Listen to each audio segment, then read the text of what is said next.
computer. Okay.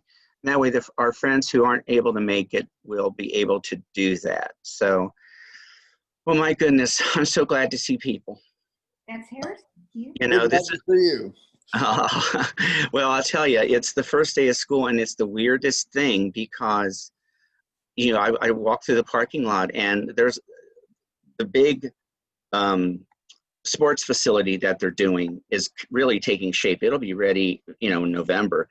But all the guys and gals who are working on the building are at one end of the parking lot, and they're way away. But honestly, there were maybe 8 cars when I pulled in this morning. So, and that's, everything's gone to online. So I'll kind of get you caught up, at least with the university and what they're doing. And then I have my presentation, and honestly, most of you have heard me say this a million times about this. What I'm going to try to do is hit the real highlights and the changes, this particular semester, so that I'll have time to answer all of your questions to the best of my ability. This is such a fluid situation. Some schools are starting back today, but start today, COVID tomorrow, close on Wednesday. Who knows what's going to happen? I'm a little fearful for our students in that I don't want them to get sick, right? I know they're taking all the precautions, and the schools are too. So anyway, so what the university has decided is that we're going to do classes, and this would be all of the undergraduate classes and graduate. They're called in sync. The idea being that we're not really on campus for face-to-face classes. If a class meets, for example, the student teaching class that I do usually is on Tuesdays, 4:30 to 6. From 4:30 to 6 on Tuesdays, some of those classes I will be doing that face-to-face with them via Zoom, like this, like we're doing right now. And some of them will be done asynchronously. So I'll give them an assignment. I may give them a PowerPoint that is narrated, and then they'll see that on their own time, and then they'll go ahead and do their work. We're calling this model in sync, right? Because sometimes we're synchronous and sometimes we're asynchronous, but the idea being that we're not just completely fully virtual. We need to have touch points for the students along the way. So that's what the university has decided. It has caused a real furor for those classes that require lab courses, for example, right? Chemistry lab, it's awfully hard to do a chemistry lab via Zoom meetings. So there are some things that have to be done here. The physical therapy, they have to be able to come to class and do their labs and move body parts and all that kind of stuff that they have to do. Clinicals are another layer of this. What do we do about our students who are in the field? And this would include social work, nursing, and us. So it's not just the educators. And so the idea is that it's important for their development, especially when they're student teaching, to be out there in the field as much as we can. Same thing with nursing, same thing with social work. And so they've had to sign a COVID acknowledgement that I realize this is a problem. If there was a student who was very vehemently protesting that they have elderly family members or ill family members, those who have disabilities, and it's going to affect their livelihood and their actual living, they could opt to do an alternate assignment where everything would be done kind of online through reflection, through writing of lessons, watching teaching performances, and then using the dice form. So a lot of things that we can do. And the state, August 7th, finally gave us permission to do that. So I believe, Kara, if I'm correct, all of our student teachers have opted to be in a school setting. Is that correct? Yes, at this time, that is correct. Okay. The idea being that if someone were to get ill and they needed to quarantine, they could do that, but continue on with their teaching if they needed to do that. Also, there have been some lawsuits brought up against universities where students who are in the field and were yanked out in March, like we did really fast, right? That was such a shock to all of us to kind of yank them out. Those two particular students sued university, maybe it's XU, I don't know, saying that they did not get their full practicum experience as they had hoped.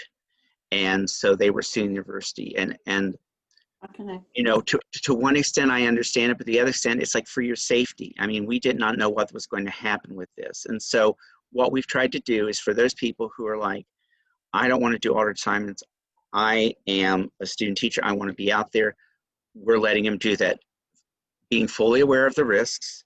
And those who are feeling like this is too much for me, I have a family member who's ill, I can't continue, I need to do something else, we can shift them to the alternate assignments. But I'm proud of our student teachers for saying, you know what it is, we're going to go ahead and move forward. You know, and part of the presentation I'll talk to you today is about the COVID policies and the students having to make sure that they are following whatever our policy is for the university and whatever the district policy is, whichever one is the most stringent, that's what you follow, right? So that everyone remains as safe as they possibly can. And so we have that piece. So then it's like schools are saying, okay, we want to minimize the footprint that we have in our buildings. I mean, we can't have a lot of people. Thank goodness these schools agreed and continue to honor the arrangements that CARE made, you know, last year and then this summer to try to get students placed. And for our student teaching and for our graduate student teachers and also our graduate practicum students. Our graduate practicum students have limited experiences. Our undergrads have at least 3 practica before they student teach. Some of the teachers who are in the grad program, the accelerated early childhood and special ed, they have like 2 experiences in 1 semester, and then they go to student teaching. So if they skip any, they're going to be at a real deficit. So we've kind of required those people, graduate students, to be in the field, and our student teachers we have. The undergraduates, however, we went the opposite direction. Since they have multiple chances to have practicum, we've insisted this semester that they not do anything in a school. In other words, preference has been given to our student teachers and our graduate students. The undergraduates are expected to do all alternate assignments unless they vehemently said, I really want to be in a school. And if they did, then Kara found a place for them and they're in a school and they'll have to sign the COVID thing to be sure that they're aware of all the dangers, right? So we're trying to make sure we make everyone happy and safe in all of this. So to reduce the footprint, then we decided that our supervisors, you are lovely supervisors, would be virtual and that we don't want you going into a school that could compromise your health. And it limits a lot what you're able to do and see on the part of students. The idea, the hope is that they'll be able to tape those performances and send them to you. And then you will use the DICE form to rate them. And so the big word I've been using is grace, right? We know it's not a perfect situation. We know there are certain things we really do need to see. So if you don't see it, it may be a lot of conversation back and forth with your student via phone, via conference, via FaceTime, however it might work for you. You might have to kind of elicit things from them and then make some determinations as well. So whereas before you could kind of see it and do it and then work on your DICE form, this you might have to see it and then talk about it a little more and see what you get from our students that way. So we're doing that to protect you, but also to minimize that footprint in schools. And so I was pleased when most of you had said that you were fine with that.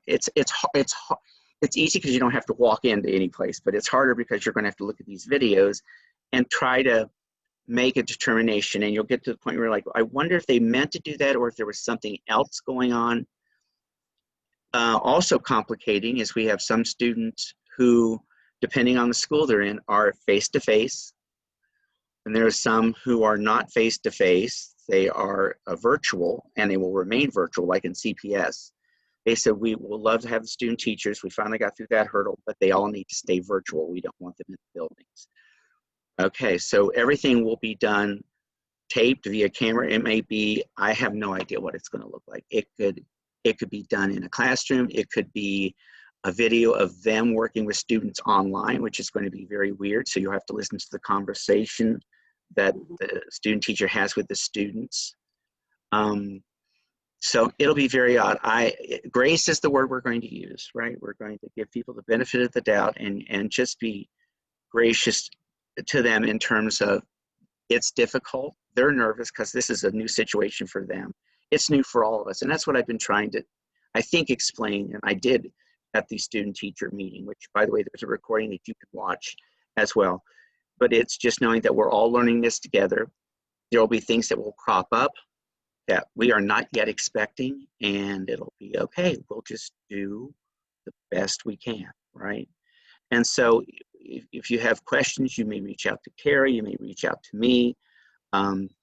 So we're going to do a lot of electronic kind of stuff this time around, and then try to, if we get to some rough patches in terms of the technology, we'll try to figure out something.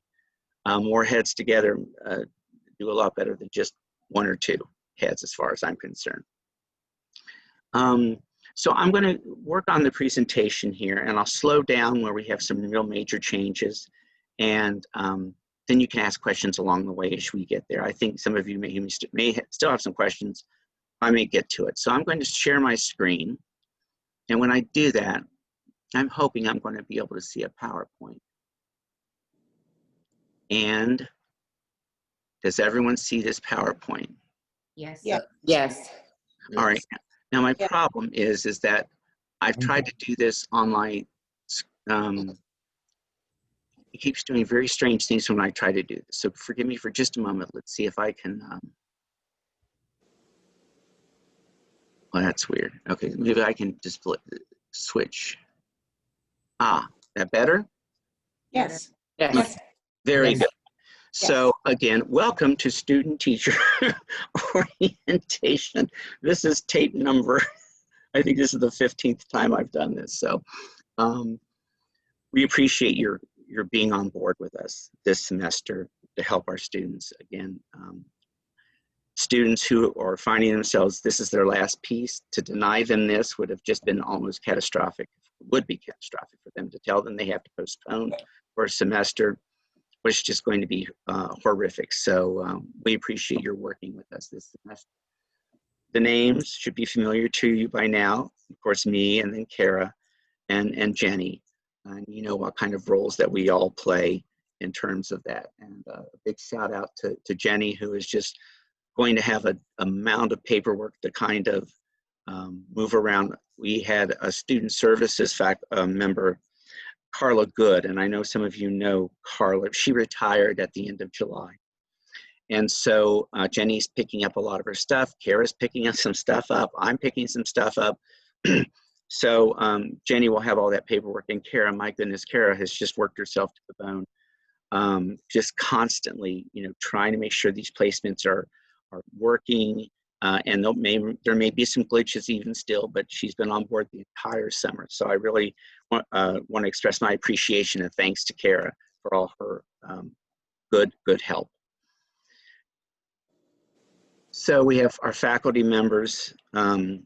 We have Dr. Saylor, of course, and Miss Cagle, Dr. Bennis, and Miss Collier, who, yes, is my wife, are on board this year as faculty, but they'll also be working on the Ed TPA entries with the students. So they will still be expected to do the Ed TPA entries. So you may hear them say something about that.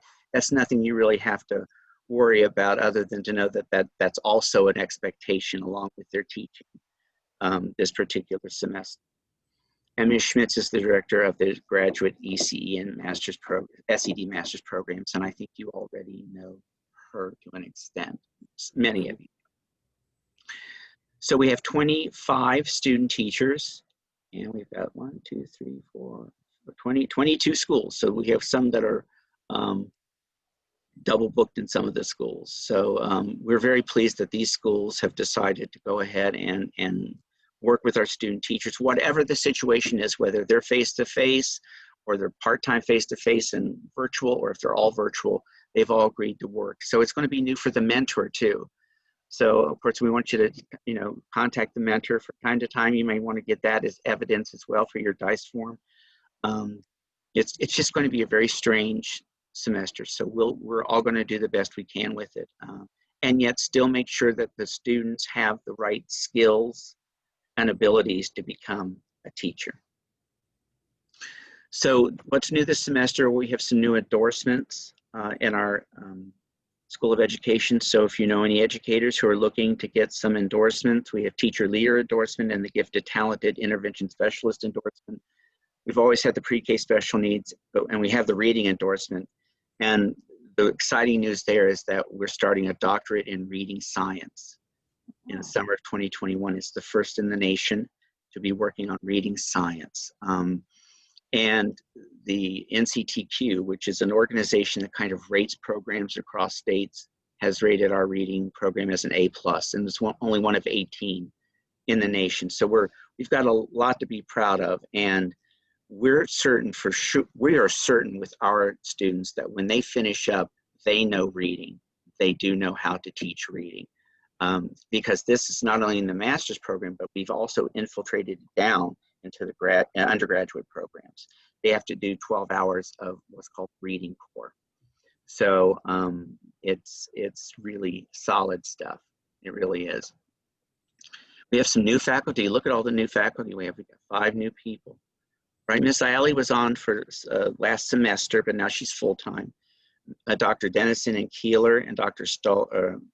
Dennison and Keeler are new and full-time. Dr. Stephanie Staller, who is very well-known in the reading science area, is half-time, and Lucy, Mrs. Collier, is in early childhood, and she will be full-time this year, having come from Cincinnati Public Schools. And we have a pandemic.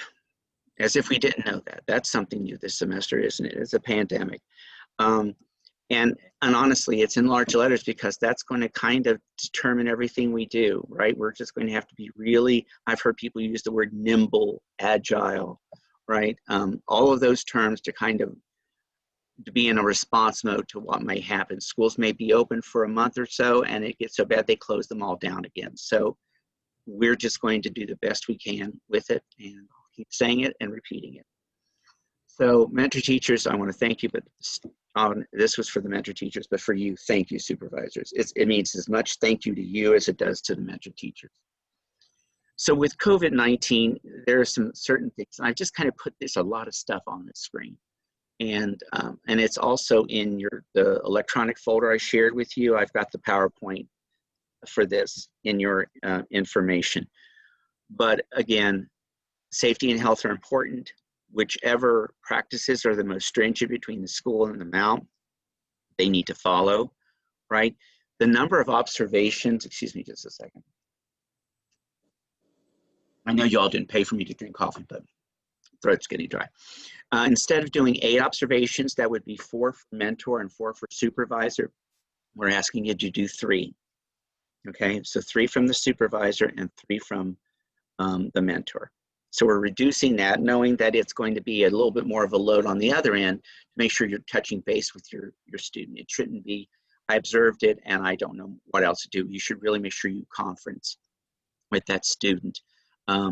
Again, they have to fill out that reflection log form, and it's going to be hard for them to do if you don't follow up with that. So we're trying to make it less stressful on the student teachers and the mentors and on you all as well.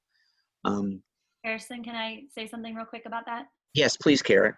Okay, just a note to our middle childhood supervisors. If you have a student that's with their 2 subjects and you're only observing one of their subjects, I tried to put it in the email I sent, but how we'll do that, because of it's just 3 lessons, is, so for instance, Jerome and Steve, if one of you is observing language arts and the other one is doing math or science, one of you will do 2 and one of you will do 1. So if you do 2 science and 1 math, then the mentor teacher will do 2 math and 1 science. So it still equals 3 per subject, but you won't do 3 per, like Jerome won't do 3 and Steve won't do 3 for the same student. You're just doing 3 total. You'll just work in tandem depending on the schedule that I'll show you a little bit later. We've been really time specific this time about when to do your observations to try to keep everyone together.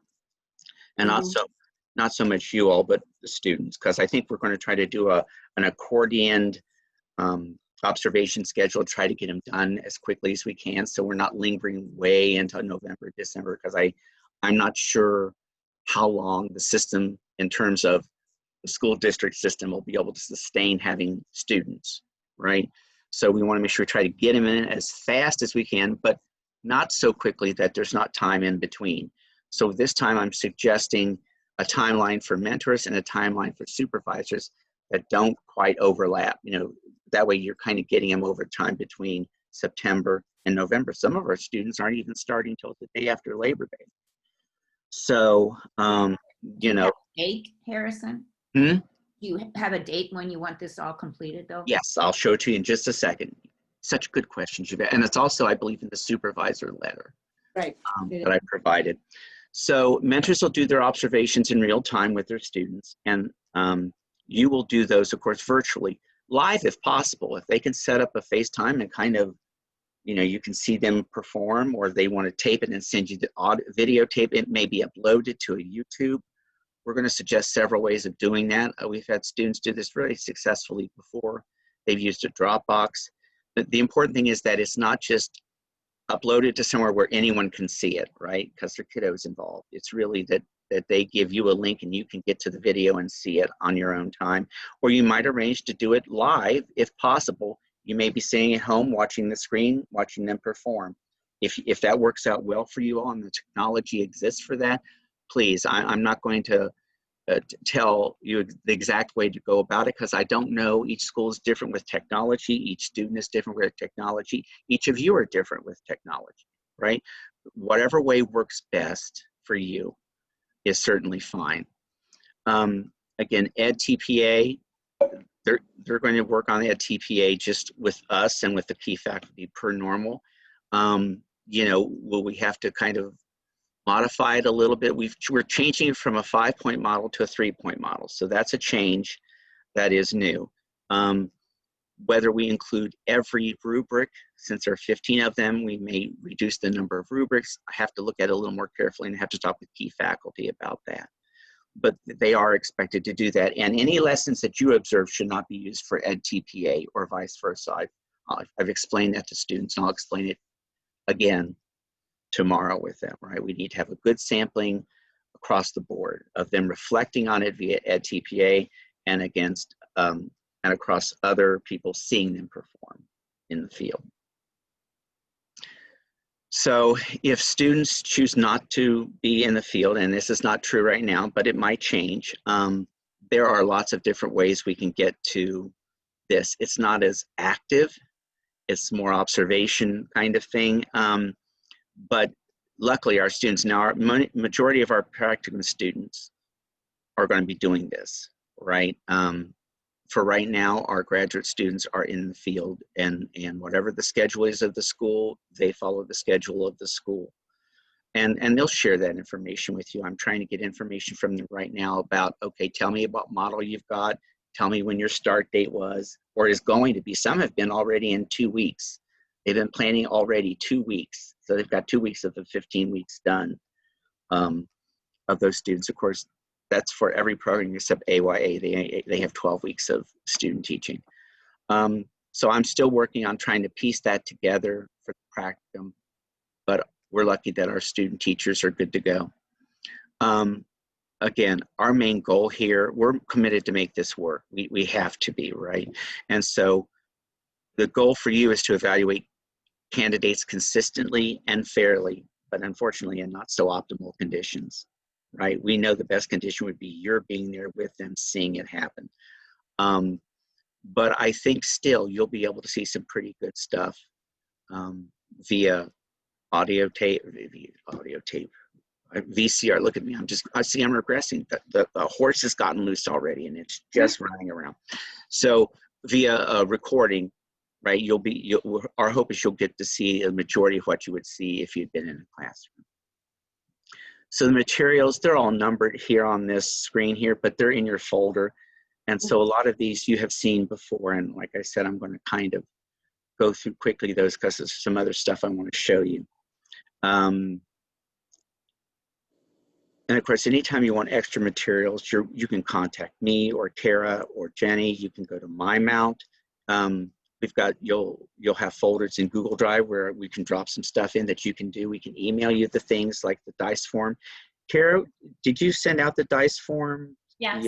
For Everybody was emailed all of their specific dice forms that apply to what they'll be observing. And so it's not in the folder that you sent because everybody has different ones, and we thought that would be confusing. So everybody got it emailed, and I'm always happy to re-email it if anyone, loses the email or just can't find it in the moment that they need it. The dice form in the Google Drive was just, it's not even a Word document. It was just trying to show you how we're going to move to the electronic version of this, and hopefully made it easier for you. I'm praying it makes it easier for you. I certainly don't mean to cause extra work for anybody. Harrison, thank you so much for the Dropbox. That really does help. Oh, for the folder, the Google folder? Yeah. Well, no, on the dice form, on the new dice form, when you fill in we'll put the X's in. Oh, yes, I'll show you that in just a little bit. Thank you, Mary. I appreciate that. So much easier. Thank you.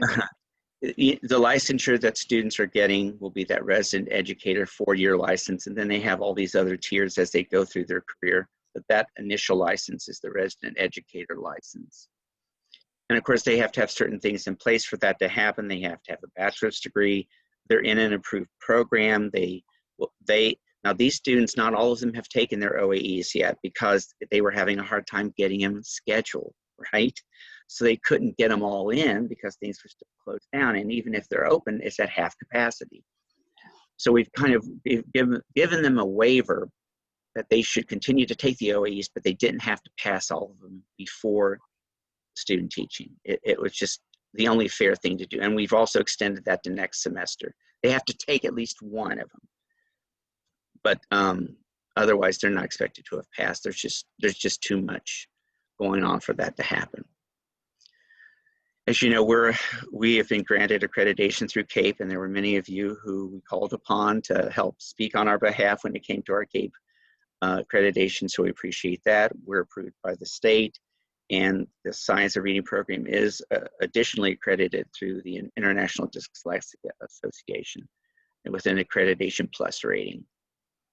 You know about the standards for the teaching profession, right? And they're also in your folder, but there are 7 standards that we adhere to. And the DICE form, if you're working on the DICE form, you're automatically looking for these particular standards because some of the components are kind of crossed in and out between these standards, and there's 7 of them. The ones you would expect, right? Mm-hmm. Standards about students, content, assessment, and instruction, of course. But then the learning environment, collaboration, communication, and professional responsibility and growth. I imagine you'll be able to see this information pretty easily. The learning environment will be different, right? So it'll be interesting how you report that and how that goes. It just depends on what technology and how the classes are set up. So collaboration, communication, you'll probably see a lot more of this in that they have to collaborate a lot more with you and communicate more with you. And I'll be telling them this tomorrow and when I see them for class, that they should not ignore any emails or phone calls. They really have to be right on top of it. I've been impressed with the communication students when things shut down last year and they were kind of running scared. They were really very good about communicating and getting things to us. 1 or 2 little duds here and there, but for the most part, they really stepped up, and I really appreciated that. And certainly growth, my goodness, preparing for teaching in a regular setting is one thing, but now having to do it for a virtual is a whole new set. Talk about growth as a professional, how to figure out different learning management systems, platforms, maybe it's Schoology or some other function that they have. So it'll be interesting because that will affect how they can teach, right? Whatever learning system they use and whatever the features of that system kind of will determine how they can teach. And how their challenge will be how to continue to have a high standard set for students and still be able to teach with that learning management system. So the student teaching experience forms include the lesson plan template that is the same for this year. They should be asking you or sending these to you 24 to 48 hours in advance.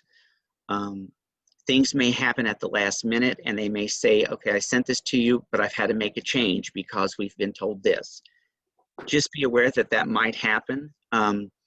And I will tell them as well, you know, I need you to get these to your supervisors as early as you can, but we realize things will change, you know, in a heartbeat sometimes. So it's used, that lesson plan format should be sent to you before every observation that you do. Entries. So I'm going to talk to you a little bit about the DICE form. So the DICE form stands for the Dispositional Instructional Content Specific Evaluation that we use for students.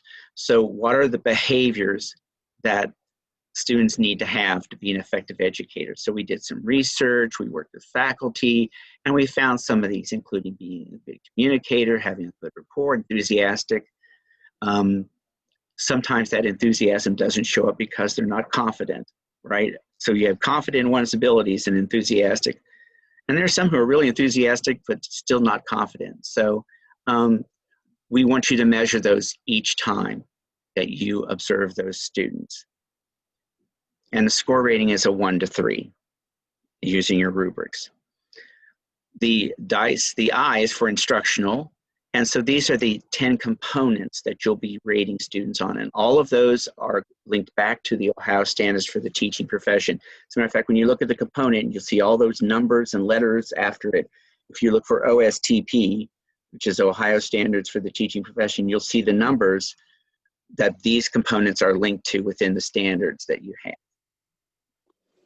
That's rated on a 0 to 4. And I'm going to show you, I'm going to go through the DICE form in just a little bit and show you, model how you can use it.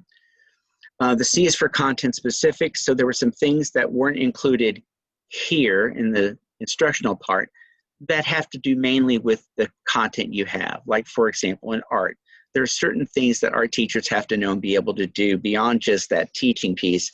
It's, you know, art materials, doing things about aesthetics and beauty with their students, right, that are in their modified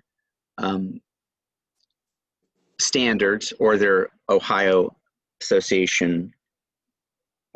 Art Educators Association. There you go. It's always an alphabet soup in here for this. So the faculty, the art faculty, pulled out those that aren't already in the instructional piece and listed them here. So that would be your part 3. That's also measured on a 0 to 4 scale, just like the instructional part.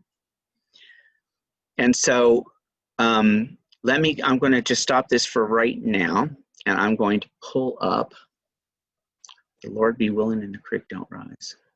Okay. All right, so everyone sees my DICE form, I hope. Is that true? We're good. Thumbs up, everyone, if you can see my DICE form on screen? No.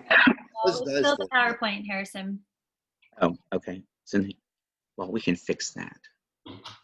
How about now? No. Nope. Okay, hang on just a sec. Let me stop share. I was going to say, you have to stop sharing, I think, the first screen and then kind of. And then start over again. Yeah. Okay. That's been my experience anyway.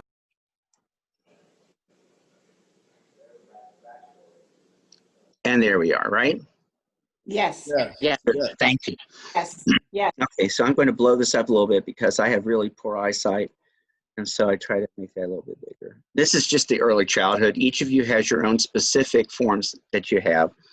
So notice how we have listed here, click or tap here to enter text. If you click, then you should be able to type in Joe student. Good. Very good. Okay, click 4556890, making that as I go along. Semester, you can either type fall of 2020, and you can even, if you want to get really fancy, put S121, because that was the first semester of the 2021 season.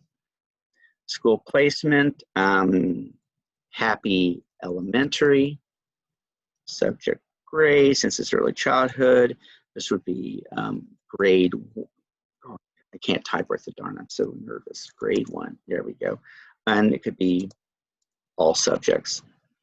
Teacher is happy mentor. There we go. Now, what about Signature lines, of course, are meant to be signed. We may not have to worry about those. I'm not going to let you worry about that right now. If I can get the signatures, I can. If not, you know, the student can even type in. Don't worry about the signature piece. I'll figure that out. Course number, depending on what it is, it might be ECE 444. That's the early childhood for undergrad, or it might be EDU 644 if it's a graduate. Okay, so just kind of fill that stuff in. You would fill out your supervisor, Mr. Happy Supervisor.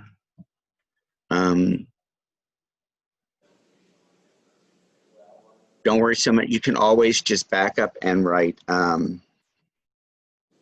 HS or something like that for your signature.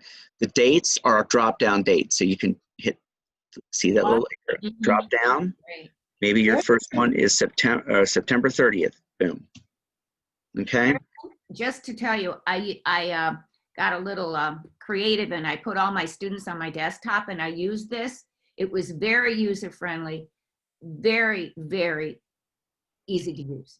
Good. Thank you so much. That was the goal of doing, you know, you've heard me talk for 4 years to try to do this. And I think I may have at least started it. Now, I'm hoping it'll work on all of your systems. If you find and you try it out that it's not working on your desktop because maybe you've got an older version of Word, let me know and I'll see what we can figure out. But our goal is to try to keep everything electronic. And this was on my MacBook Pro, so it's fine. And that was the other concern. Will it work on a Mac It did. book? Beautiful. So that's good. So you can get the other ones in for October 6th. And remember, you're only going to have 3, right? So your last one may be October November? 28th or November 2nd or something like that. Absolutely. We can do November 3rd. How's that? Well, Harrison, this is Kathy. yes. I was able to open it from the email from Kara, but I could not click on it or tap on it to enter any text. Okay. Did you save it to your desktop? Yes. So you saved it to your desktop and you're not able to, none of the drop-down boxes open up? Nope. Okay. I And was what- able, I printed out a copy that has, you know, the click or tap it here to enter text, but I was not able to actually put in anything. Okay, so did you use the one that Kara sent you, right? Yes. Okay, so we need to figure out what version of Word you're using and if there's a way for me to reformat so that it can be used. I don't know. Do you know what year you have? Well, it's an older Mac Air, but I just bought a new one Saturday. So the new one will have obviously the current Word. So I'm going to try that again. Perfect. First. Please do. Mm-hmm. We don't have to go through Google Docs or anything. I can do it right off that save, right? Yeah, so the version that Kara sent to you, you can save that on your desktop and then of course rename it by the student. Okay. Right. And I may send out information later about how to label it so it says, you know, Jimmy, Joe, Bob or something, but it has supervisor, so I know it comes from a supervisor's dice form for a student. So we'll come up with a naming protocol Okay. for you to use. But Let me try the new computer first. Perfect. Well, congratulations on your new purchase. I love new technology. I know. Yeah. So you won't have to worry about any but 3 of the observations. And by the way, when you get to the second page, if you type up here, who is the student that we said? You go all the way through. Joe student, there we go. So once you type in, hello, Joe student, because it's at the top, it covers all the way through. Joe student's at the top here. Just like before. Joe student is at the top, exactly. Once you type it in there, it's done. So here you will fill in this information. The boxes, you would just click the one for supervisor. It should put an X in the box for you. Okay. And if you click it again, it'll take it off. Right.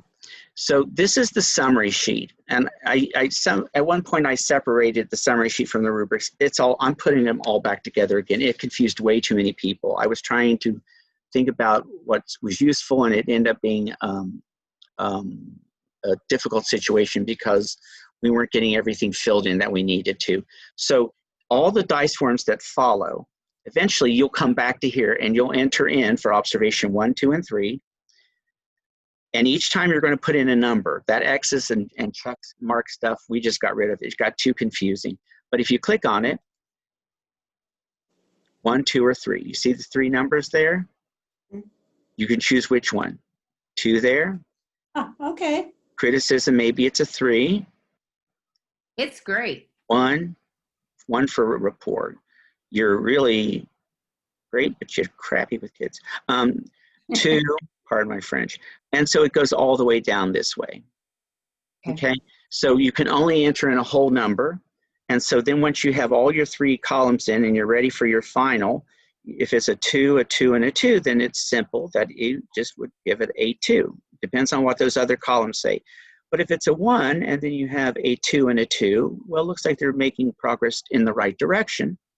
So Right. if this is a 1 and a 2 and a 2, so if you do that, say, okay, I'm confident that this student is going to be a 2, so I can go ahead and put in a 2 like that. It will not average it for you, so you always have to fill in that. And hopefully that little choose an item will be a little reminder for you that you need to fill it in. Again, this 4th column you won't have to worry about, right? Right. Same thing happens here. These all have drop down, except it's a 0 to 4, so a 3.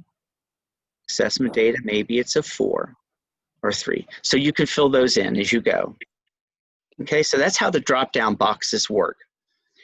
And then this is the content specific for early childhood. You've got knowing and understanding children, families, communities, and partnerships. Same thing. It's on a 0 to 4 basis. You just kind of fill them in, drop it down. The idea is to click, then down, and then choose. Okay. And then here you can type in all the good information you ever want. Okay, there you go. Now, then you have overall descriptions of what the levels mean. And same thing for the 1 to 4, 0 to 4. Now this was always a problem because remember how before you had to put an X or you had to put a date or something like that? Here's what I've done. So over here, I'll make this a little bit bigger. Model Standard English. If you see it in that first observation, 1, second observation, third observation, fourth observation. So the box follows the observation number. Okay. Okay. I saw it, just put an X. I saw it, so for your first observation, you'll go ahead and check the things you see in your first observation. Mm-hmm. Okay, and of course, make sure you always save after you've got this for your student. Then perhaps you go in another time and say, oh, I've seen it again in second observation. Oh, didn't see this. They didn't project that voice. Maybe they were, I don't know, hoarse or something.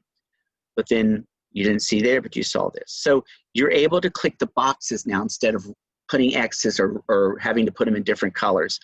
It's labeled as first, second, third, or fourth observation. Much easier. So much easier for you. And you'll find that I'm going to shrink this down a little bit here. So for everything in the one is always there's a significant concern, right? It's like it's so significant that it could really impact their being able to teach.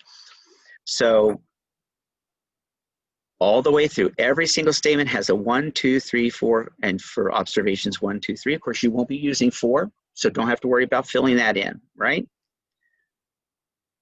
And this then goes right into the second part. Doesn't have a learning focus for learning. So maybe I see 1, 1. Oh, they got all the way up to a 3 in that first observation. Okay? So the numbers here have to do with the observation numbers. Any Mhm. questions on those? No. I'm trying- Harrison, can Go I ahead. just give everyone a reminder? I think for the most part, everybody understands this. I think it's really the mentor teachers that struggle with this, but Yes. just a quick reminder that per Harrison's example, if on the first observation you you saw they had a measurable goal, so you can check that, but it wasn't aligned to the standards. Well, because they didn't do something in one, they have to get a 0. So it does build off each other. So if both boxes aren't checked in number 1, but yet number 2 that it was developmentally appropriate is checked, they can't get a 2 because you didn't see both things in one. So it does build off each other. So if you saw both things in one, but it wasn't developmentally appropriate, but it reflected a range of needs, they have to have a 1 because you didn't see number 2. I know the mentor teachers always struggle with that, but just a reminder to the supervisors that it does build off each other. So Yeah, in order to get the 2, thank you, Kara. That's correct. That's absolutely correct. It's level 1 and this. So if they don't ever get to this, they're going to get a 1. And if they get here and here, but they forget something over here in 1, it's still a 1 because they didn't complete everything in that column. And then the simple thing is, but all you have to do is you have to align your standards, right? Make sure what you're teaching is aligned to what the standards say you have to. Like I saw one kindergarten lesson as an example, and the student was working on phases of the moon at kindergarten. So she was teaching them waxing, waning, first half, full moon, all crescent, all that. And I said, did you check your standards? Because in kindergarten, you don't have to worry. You don't teach them the names of the moon phases. They just have to know that the moon changes over time. Like one time in the month, it may be a full moon. Another time, it might be a half moon. That's all they have to know is that, oh, those change. And eventually, they'll get into why it changes. And eventually, they may get into the names of the moon phases. But it was not developmentally appropriate. And it really wasn't aligned to what kindergarten standards. It was really a second grade. I appreciate teaching up, but that's a little too up, for that. Harrison, Yes. example that you have up here right now, that student is at a proficiency level 3, correct? So the one I have, yes. So for observation 1, yeah, you marked off 1, you marked off 2, developing, and you marked into 3, proficient. So that we that 3. right now is set up to get a 3. Correct. Okay, that's all. We have to fill in 1, we have to fill in 2. To get a 3, they have to be emerging, they have to be developing, and they have to be proficient. All of those are filled in. Then they're a 3. You just can't go straight to 3. Absolutely correct. I'm going to move my little thing over here because I'm looking at 2 different screens and I look very strange doing that. So I'm going to... Harrison, can you scroll back up a little bit? Sure.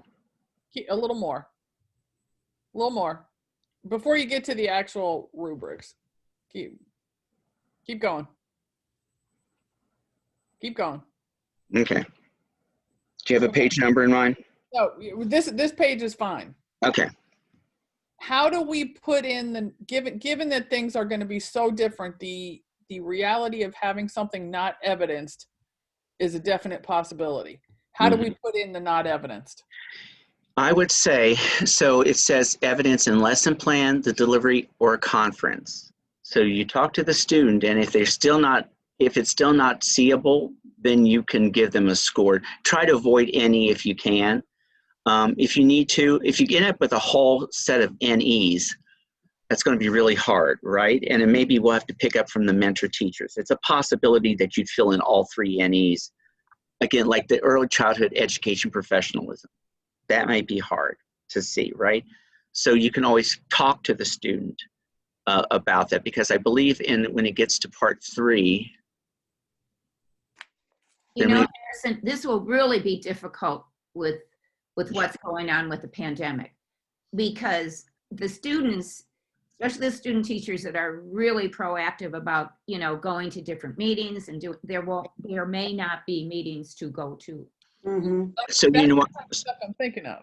Okay, Right. so I'll tell you what. So here's what I'm going to do. I will leave it to your professional judgment. If you don't see it, just put NE, and I don't know how you'll do it in Drop E. down, that's my point. Yeah, is the NE in the drop down, Harrison, or does it just? It is not, but I will. Well, what is in it? What is it? Just 1 through 4, or is there a 0? There is a 0 through 4. Apply something different. Yeah, It's I a forgot to zero. put in NE. What about the 0? Right. Okay, Use so 0. No. But a Let's- 0 implies they're not, a 0 implies they had the opportunity and did not choose to take advantage of me. Not the 0. What if you? just leave it. What if in the commentary, if it's an NE, we can just make a note? Because to add NE now, I think could be tricky. We'd have to kind of start over. I know. So what if in the commentary can you leave it blank, Harrison? Will it allow you to keep the words choose an item up and not put anything at all?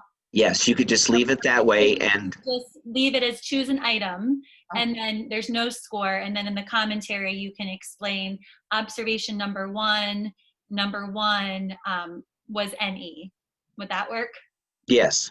Work for me. So you can say observation. Oh no! Don't do that. Don't mess up my form. Go away. Go away. Go here. Okay. You could say observation 1. Work with families not evidenced. Okay. Pretend that says families, but you know what I'm saying. But that's a good idea. If that's the case, put it in the commentary and make sure you have NE written there that way, and we'll know to look for it that way. And we can add it in the future, but Yeah, if I get a chance, I'll add it in. I will eventually add it in, but if you'll just kind of indulge us this semester with the NE, that would be great. Just write it that way. Thanks for bringing that up, Beth. I appreciate that. Yeah, that's another set of things completely because of it's a numeric drop. Okay, I'll figure it out. Thank you. Is that okay, Beth? You're looking? Yeah, no, that's fine. I just wasn't sure how to do that, and I agree with Mary's point. There are certain things that aren't gonna be.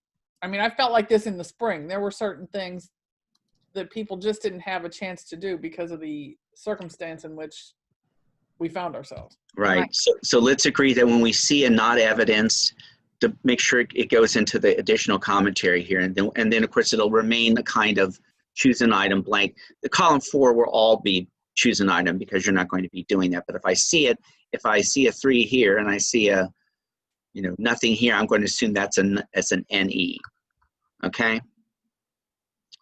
That's a great question. So anyway, this is the form, and those are the changes and enhancements. Again, as you do your observations, please make sure that you've got something written in here as a rationale for your scoring, right?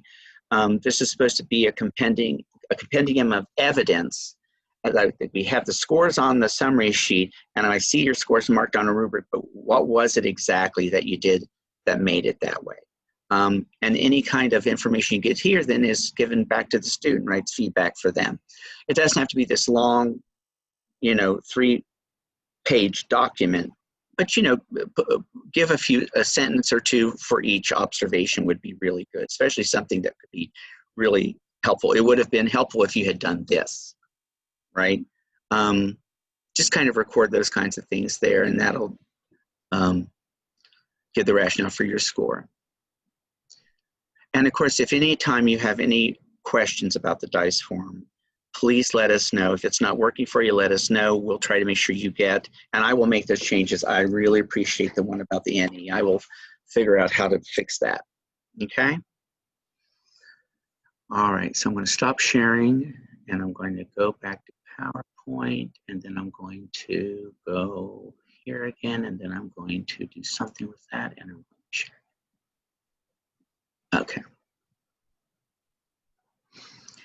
All right, so again, the DICE form, the idea is that it's not an average when you get to that summary sheet, right? It's what the preponderance of evidence tells you, and it's your professional judgment. You've got you've got scores for the different observations you have, and you think, you know what, this person's on the trajectory, is on the right track, they understand, and give them the higher score that you think that they deserve. That is evidenced in that rubric. If you're not quite sure that you can do that, give them the score that the evidence shows, right? Everything is based on the evidence, and everything should go back to the rubric language, however you use that. You should just always think about that. So there's no 0.5, well, it was a 2 and a 3. Well, if they didn't have all of 2, and they had a 3, it's still a 2. But they just have to add that piece onto it, right? And then at the end of it, you will just email that document back to me. Just send the student teaching documents back to me, and then that'll be all of your whole DICE form, and then I'll be able to save that into the electronic file, and then I'll get the mentor teacher's file, and then I'll be able to have the whole view of the student. So we send everything to you and nothing to Kara? Yes, send all the student teaching forms to me, yes. Yeah. I'll take the practicum forms if that's applicable. Yeah, so the students and Kara, how many students do we have doing practicum? We only have, I think, 9 undergrads and 25 graduates, but I haven't done the assignments yet for those because there's still a few question marks, and I'm trying to really, I don't want to confuse people by giving information that's not correct. So I haven't assigned supervisors for practicum students yet. A lot of you are kind of okay with the student teachers and just want to stick with those. So I'm going to probably assign them to other people, but some of you are open to having more, and I will follow up with you once I have kind of more set in stone list of practicum students. And by the way, for those practicum students, supervisors will be asked to do 2 observations for them. The mentor teacher will do 1. The supervisors will do the 2 like they normally do, as have been done in the past. All righty. So again, I'm going to try the old video that I had up there now has changed. I'll try to do a video showing people how to use the DICE form, and then that way that'll be available for you and for the mentor especially. And if you see mentors struggling with it, if they ask you about it, please answer their questions. If you can, I'm going to tell them to contact me. If they need help, I'll be glad to set up a web meeting with them to go over it. And tomorrow, I've not done this in the past, but tomorrow I'm going to actually show this to the student teachers. And I'm going to give them a little training on how to do it so they can then work with their mentor if their mentor has a problem. So between you, the student teacher, and me, hopefully the mentor teacher will understand the form a little bit better, and we won't have any gaps of like missing columns and missing information and stuff like that. That's a good idea to have the student teachers actually help them, because without us being in the classrooms, I would go in for first observation and I would say to the mentor teacher, if you have any questions on the DICE form, I will stay after my observation and help you. And I've never not had one say, I understand it completely. They were all very appreciative for me to go on through the whole DICE form with them, especially if they've done one. Another thing too is when I communicated with each one of you of who your student was, initially it had the actual, I just cut and paste to my spreadsheet. So it has your student, it has the school, it has this mentor teacher and their email address. So you should have all that information. So it would probably be good practice to send the mentor teacher an email, introduce yourself, and kind of start that dialogue, so that since they won't see you in actual person, that way they would, if they do have questions, That's a good idea. Really good idea. Because, it is going to be different. It is going to be definitely a little bit more, remote. And so we want to make sure they feel like they have a good support system. It's a good idea. And so we'll start to wrap up here. Students should be filling out a reflection log like they always do after they've conferenced with you on the phone. They should be filling out that information. It really is up to them I know many of you have been so very kind, and I've done it too, where I've had, look at this, I happen to have an extra reflection log form with me. Here it is. Let's fill this out.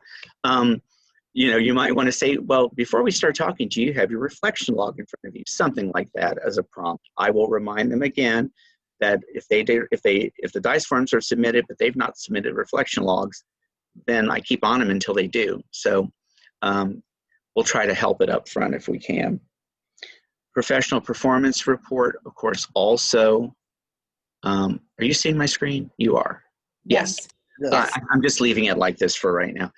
It's the same form as always. Again, it can be filled in for really good reasons, like superb performance, you know, under duress, or it could be, you know, if you know the students aren't submitting their lesson plans to you on time, and it's a real chore to try to get them to respond, or they've done something really not great, you know, then you can fill that in. You hopefully will not have that particular issue with them. It doesn't have to be filed at all if it doesn't need to be. At TPA, students will have to go through that again this year. And then this is what at TPA is about. It's about working on their planning. So they have a whole portfolio thing to do with that. Then they have to teach all those lessons, and then they have to talk about the feedback they gave to students, and throughout they talk about the academic language analysis. That's just basic things of what we do in the seminar. There'll be a lot of other things we'll tackle because of the situation with COVID and more virtual kinds of stuff. So it'll be different this year. So for supervisors, your assessments.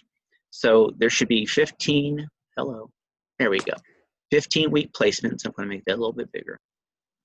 3 observations total. The half semester placements, I think Kara kind of explained, you know, if one supervisor does 2, the other does 1, and the mentor, or vice versa. 3 observations over the entire student teaching experience. Ideally, we'd like the first one to be done by September 25th. Okay. And then October 23rd is the next marker, and then by November 13th. So that by November 13th, that should be your very last observation for supervisors. If you look up here, this was for the mentor teacher. We told them September 28th, October 9th, November 6th.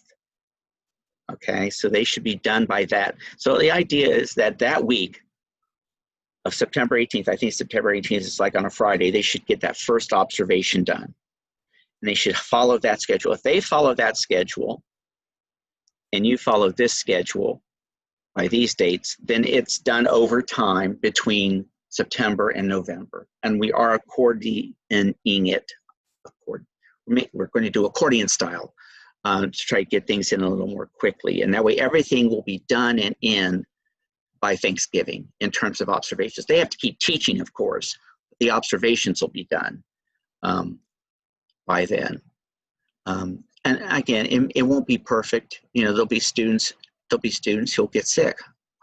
Then if that happens, then we have to figure out, we have to stop them in their placement, give them alternate assessments. And if they come back after 2 weeks of quarantine, you know, so each case will be on a case-by-case kind of thing. But the idea is if we have these scheduled, and the students will know this, they sat through this thing, and I'm going to point it out again to them tomorrow, that we need to be very kind of on the spot about these as best we can. We can't keep going, you know, how things happen with student teaching all over the place. We're going to try to keep these the best way that we can.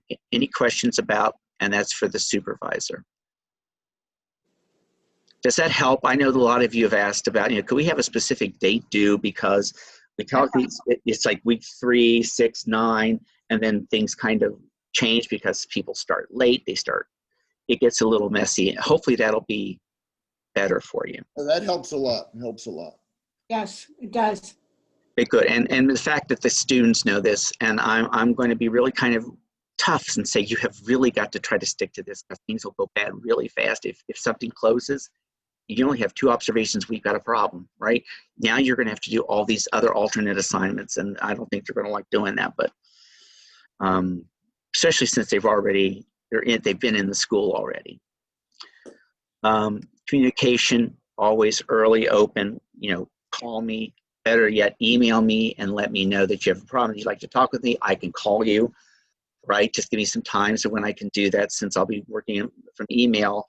I'm in the office Monday, Tuesday, Wednesday, but I won't be Thursday, Friday. I'll be working remote. And so everything has to be done via appointment. But I'm more than happy to set up a Zoom meeting so we can talk face to face with you. I'm going to move I feel so weird. I keep looking one direction. Now I can look because it's on my screen. And so I'm always, willing to set up a web meeting with you, and we can chat about certain students, or, about certain problems you're having with your DICE form, or whatever it might be. And Kara's also available for that too. Is that right, Kara? Yes. Okay. Sorry. I actually have 3 screens going right now because I'm doing the Zoom on my personal computer, and I have my work computer, and I have my monitor, and I'm like, so I had to figure out which one to unmute. Sorry. I just want to make sure before I offered you up there that it was okay to offer you up. Of course. Well, we're all working together. Thank you, Kara. We're all working together, right, to help everybody. So don't feel, we told this to our students, Laura said this earlier, we're not suffering in silence this semester. We may suffer together, but we're not going to suffer in silence. So just let everyone know. Submission process, I was trying to get this into a fillable PDF. I'm going to see how this goes with the Word doc form that you have before I go any further with that. All that'll be sent to me, of course. Send your stipend form to Jenny. Of course, you're not able to do that till toward the very end, right? But you'll send them electronically, and she'll be collecting all of those for you. And of course, I told the student teacher to keep copies of everything. So, you're free to send to them the Word doc that you finish up with. If you want to save it as a PDF and send it final to them, that's certainly all right. But then they've got an electronic copy. Of course, if you send it to me and they want it, I'll give them a copy as well.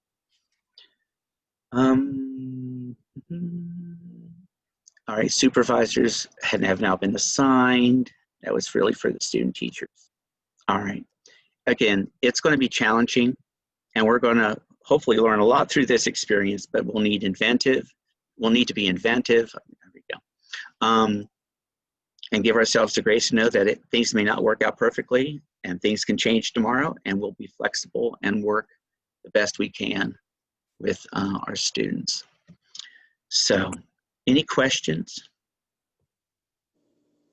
Harrison, I have a Oh, question, not about the process, but it would be helpful for me, since I don't know everybody on the Zoom call, to at least know who the people are that are, like, I have special ed. Who else has special ed? So that if I have questions related to my content area and the way things are progressing, I think it would be nice to be able to have some contact with a person in my similar content area. Would that be helpful if we sent you out a list of everybody and what their areas are? And we can also say I was a horrible host. I didn't even let you introduce yourselves, and some of you know each other and some of you don't. I can send out a list, Beth, but just so you know, if you're seeing everybody right now, Kay Sunderman, she's also doing special ed. And the other one is Julie Ford, but she is actually subbing today. So she wasn't available. I'm going to share the recording. But I'm happy to send an email out and share the other, as long as everyone's comfortable with that, I can share the supervisors' names and the, what area they're working with. yeah, that's fine. That'd be good. I can do that. That's a good idea, Beth. Thank you so much. As always, a wise administrator with good ideas. So thank you. Well, those two don't always mutually go together, but in your case, it does. Just so we're clear. Yes, someone else had a question, I think. Can't hear you, Kay. Can you unmute yourself? There you are. Okay. All right. I had a question about, is it possible to use the forms with Google Docs? Or do you have to use Microsoft?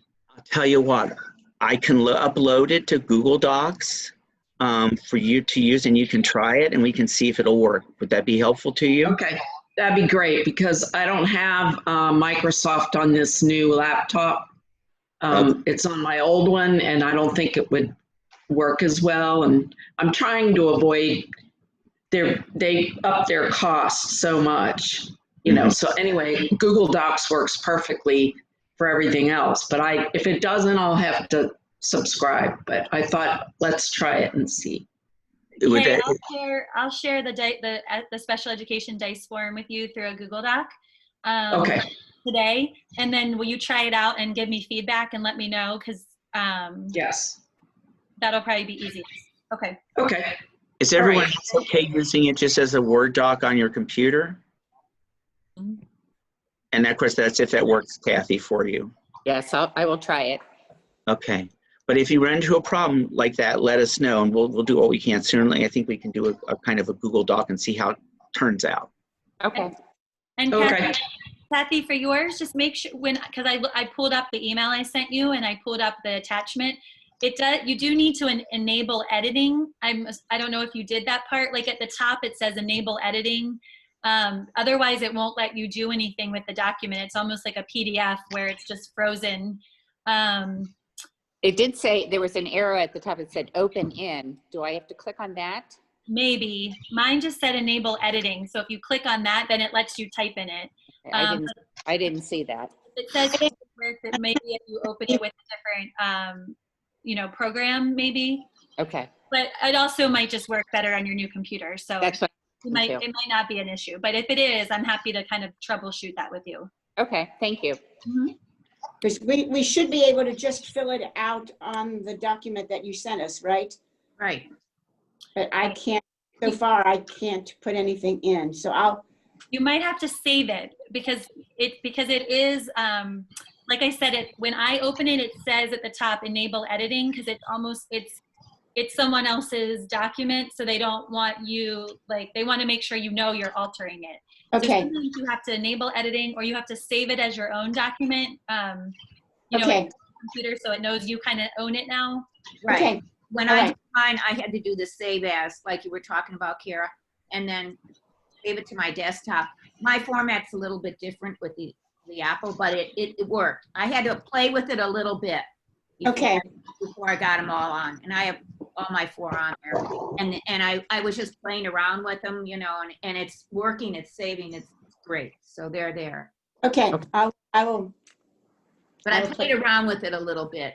Okay. I will do that. And then let us know, and then we can maybe lead you through it, like through a screen share like this, of when you open up a document and enable the editing to show you that feature. Okay. Again, we'll work on it. So sure, thank you. Thank you. Right.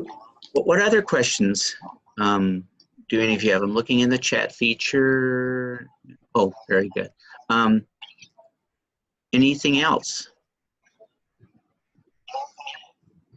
If you're going to meet with all the student teachers, I might recommend that you reinforce that they need to contact us because we don't know when they're starting to teach, or That's a good point. because everybody's schedule is different. So that is it's true. very helpful for them to let us know that. And I think maybe it's even good, like Kara said to me, I think we were talking about it, have them call us, give us our number, so we can, this is even more important to have their number now instead of, when we see them.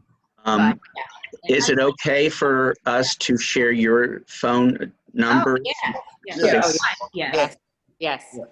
So Okay. Mayor, has anybody heard from their student teachers? I know at least one student told me they'd contacted you, Mary. Right. I'm gonna, one emailed me last night late. I'm gonna call him today. He gave me his number. Good. And then I emailed another student already. I've been, so I have 2 out of 4 that contacted me, but I have no idea how to get a hold of the other 2. Okay. Oh, with your, Heard from both of them. Pardon me? Kara, I have 2 and I've heard from both of them. Okay. I have 2 and I've heard from 1. And because of your email, I was able to zoom in and contact the one that had not contacted me. And I said, may I please have your phone number? And she said, sure. And so at least she contacted me that way. And so I have her phone number now. So I have both of them. Okay, good. So I have- Harrison, just maybe do a reminder then tomorrow night in the meeting that they need to contact them the next day. Because Right. really, yeah. Yeah. I have 2 and have not heard from either. So Okay. Well, those high school benches, or you have both middle childhood, is that right? middle child. God love them. All right, I'll I'll beat the bushes. I'll do what I can do with it. Yeah, we have so many students who get in trouble sometimes because they don't. Very good. Anything else? I've kept you longer than I expected to, but I'm so glad to see you all and so glad you could join us. And thank you for all your kind comments and your the things you've given us to work on. Appreciate that. Again, if you have any issues, please call, let me know, let Kara know. Like I said, you can always email, and then we'll set up a meeting, just two of us, three of us on a Zoom call. Pretty easy to do. When it doesn't crash, it's easy to do so. Anyway, all right. Well, I think I'll go ahead and end this if that's okay. Thank you so much. Yes, thank you. Thank you. Thank This you. was real helpful. Thank you. You all take care. Thank Bye-bye. you. The only comment Bye. is Bye. This worked out a lot better than I thought it was going to. I Oh, did. good. I'm glad. I- It did work out well. Worked out very well. Thank you. Thank you. a lot. Thank you. Bye.